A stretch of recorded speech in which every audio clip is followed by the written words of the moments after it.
नमस्कार मित्रों, आज 2 अक्टूबर है और भारतवर्ष 2 अक्टूबर को गांधी जयंती के रूप में मनाता है। गांधी भारत के राष्ट्रपिता हैं और इन्हीं की छत्र छाया में आज देश गुलामी की जंजीरों से आज़ाद हुआ है। गांधी के विचार में युद्ध लड़के या अस्त्रों से नहीं जीते जा सकते, युद्ध सत्य और अहिंसा से जीते जाते हैं।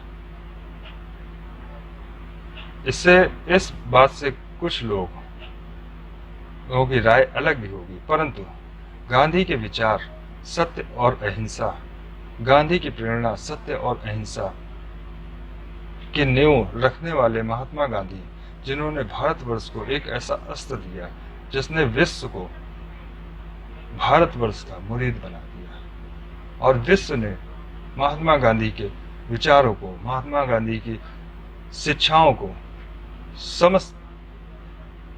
समस्त विश्व में प्रसारित किया।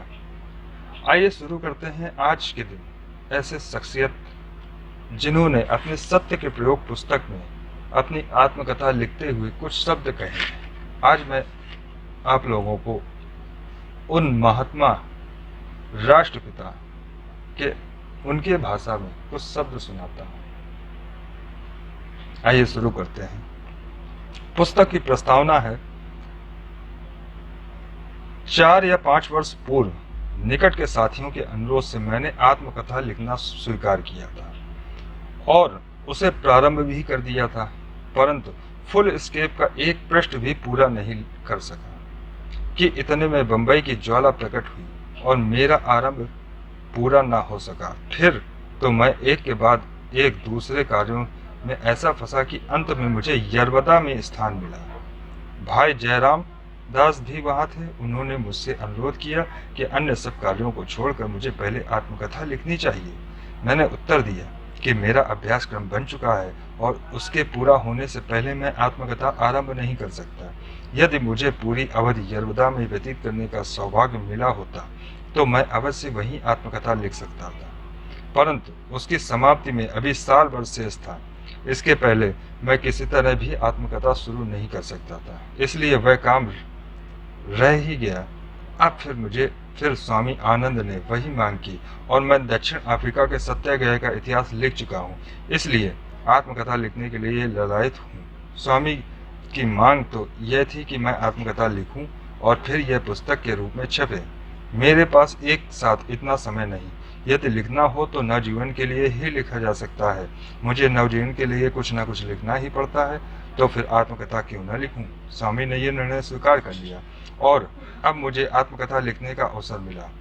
परंतु यह निर्णय करते ही एक निर्मल साथी ने मेरे मौन दिन सोमवार को आकर मुझसे धीरे से कहा, आप आत्मकथा क्यों लिखना चाहते हैं?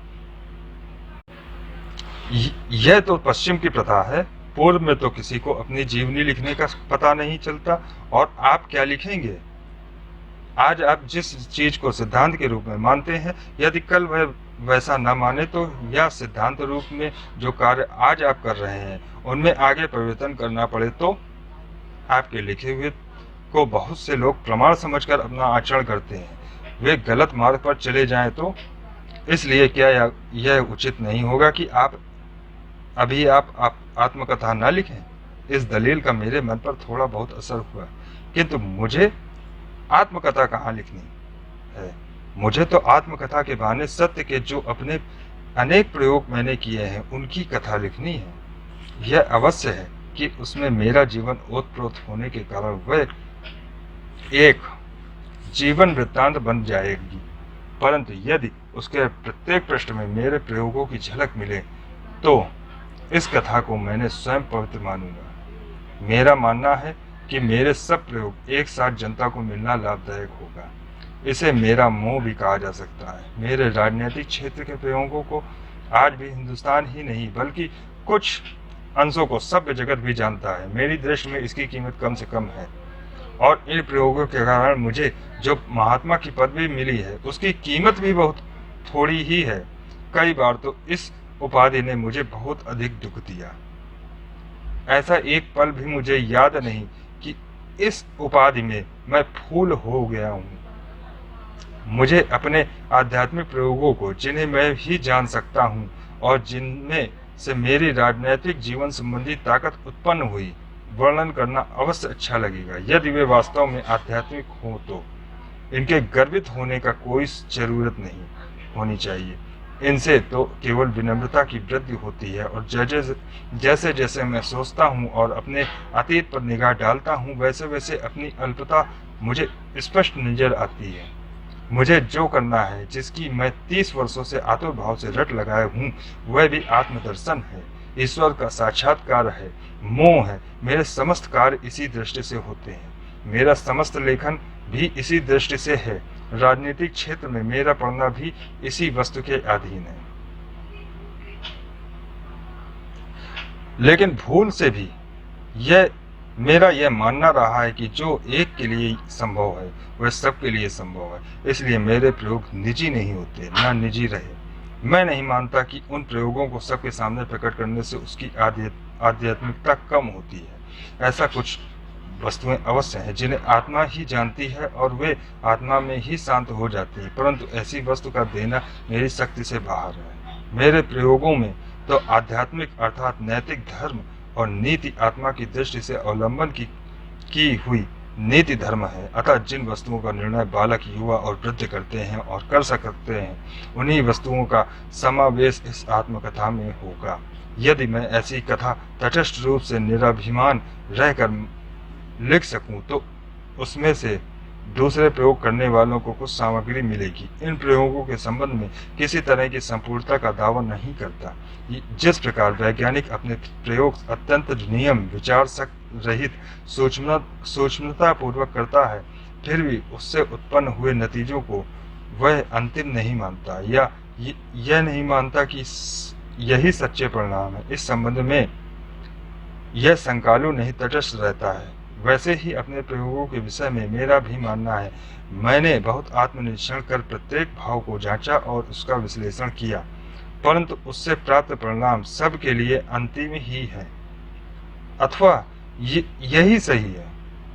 ऐसा दावा मैं कभी नहीं करना चाहता। हाँ, एक दावा अवश्य करता हूँ कि मेरी दृष्टि में ये उचित है, और इस समय तो आखिर से लगते हैं। यदि ऐसा न लगे तो मुझे इनकी बुनियाद पर कोई इमारत नहीं खड़ी करनी चाहिए। मैं तो हर कदम पर जिन वस्तुओं को देखता हूँ, उनके त्याग और ग्रहण 2 भाग कर लेता हूँ, और ग्रहण करने योग्य के अनुसार अपना आचरण बनाता हूँ, तथा जब तक इस प्रकार बना हुआ आचरण मुझे और आत्मा को संतोष दे, तब तक मुझे उसके शुभ परिणामों के विषय में परम विश्वास रखना चाहिए। यदि मुझे केवल सिद्धांतों और तत्वों का ही वर्णन करना हो तो इस आत्मकथा को लिखने की आवश्यकता ही न रह जाए, परंतु मुझे तो उनके ऊपर रचित कार्यों का इतिहास देना है, और इसलिए मैं इस प्रयास को पहला नाम सत्य के प्रयोग का दिया।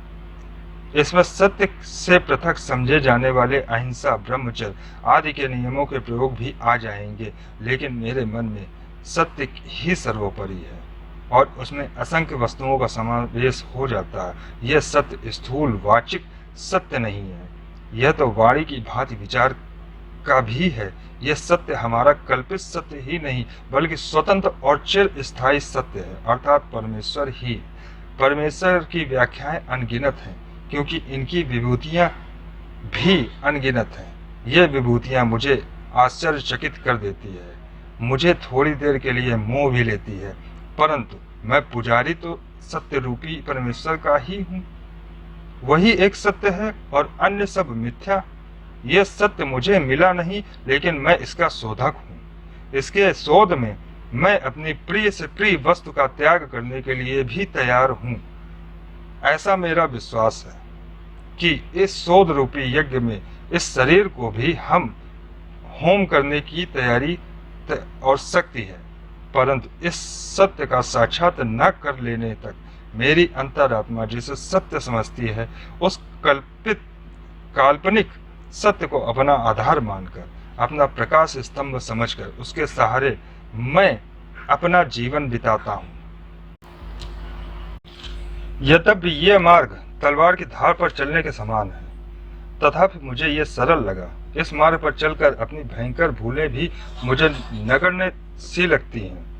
क्योंकि ये भूलें करते हुए भी मैं बच गया हूँ और अपनी समझ के अनुसार आगे ही बढ़ा हूँ। दूर दूर से विशुद्ध सत्य की, ईश्वर की झांकी भी मैं कर रहा हूँ। मेरा यह विश्वास दिन प्रतिदिन बढ़ता जाता है कि एक सत्य ही है, इसके अतिरिक्त दूसरा कुछ भी इस संसार में नहीं। यह विश्वास किस प्रकार बढ़ता गया, यह मेरे संसार अर्थात नवजीवन इत्यादि के पाठक जानकर चाहे तो मेरे प्रयोग के साझेदार बने और इसकी झांकी भी मेरे साथ साथ करें।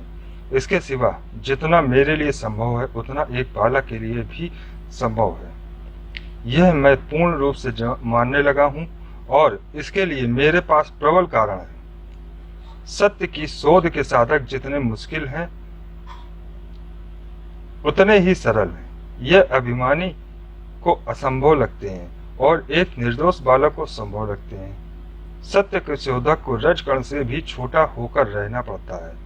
पूरा संसार रजकण को कुचलता है, परंतु सत्य के पुजारी के लिए तो स्वतंत्र सत्य की झांकी तक दुर्लभ है, जब तक कि वह इतना छोटा न बन जाए कि रजकण उसे कुचल सके। इस वस्तु वशिष्ठ विश्वामित्र के आख्यान में स्पष्ट रूप से बताई गई।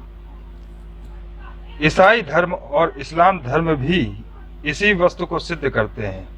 मैं जो प्रकरण लिखने वाला हूँ उनमें यदि पाठक को अभिमान की बू आए तो अवश्य समझ लेना चाहिए कि मेरे शोध में कोई दोष है और मेरी झांकी मृग तृष्णा के जल के समान है। भले ही मेरे समान अनेकों का लक्ष्य हो, क्षय हो, पर सत्य की जय हो। अल्पात्मा को मापने के लिए हम सत्य का गज कभी छोटा ना करें। मैं चाहता हूं कि मेरे लेखों को कोई प्रमाणभूत न समझे, यह मेरी विनती है। मैं इतना ही चाहता हूं कि उनमें मैंने जिन प्रयोगों को लिखा है उनको दृष्टांत रूप मानकर अपने अपने प्रयोग यथाशक्ति और यथामति करें। मेरा ऐसा मानना है कि इस संकुचित क्षेत्र में मेरी आत्मकथा के लेखों में से बहुत कुछ मिल जाएगा, क्योंकि कहने योग्य एक भी बात मैं छिपाऊंगा नहीं। मैं अपने पाठकों को अपने दोषों का पूरी तरह से ध्यान कराने की आशा रखता हूँ। मुझे सत्य के शास्त्रीय प्रयोगों का वर्णन करना, अपने गुणों का वर्णन करने की मेरी जरा भी इच्छा नहीं। जिस गज से स्वयं मैं अपने दोषों को मापना चाहता हूँ और जिसका प्रयोग हम सबको अपने अपने विषय में करना चाहिए, उसके अनुसार तो मैं अवश्य कहूँगा कि मो सम कौन कुटिल खलकामी, जिन तन दियो ताहि विसरायो, ऐसे निमक हरामी।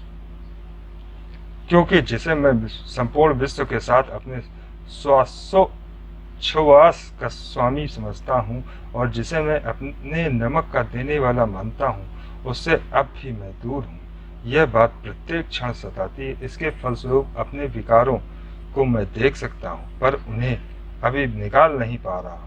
परंतु इसे अब यहीं समाप्त करता हूँ। प्रस्तावना में मैं प्रयोग की कथा नहीं उतार सकता, वह तो कथा प्रकरणों में ही मिलेगी। साबरमती आश्रम, मोहनदास करमचंद गांधी, साबरमती आश्रम। आशा करता हूँ आपको गांधी जी का ये प्रस्तावना से कुछ प्रेरणा और शिक्षा मिली होगी। जय हिंद, जय भारत।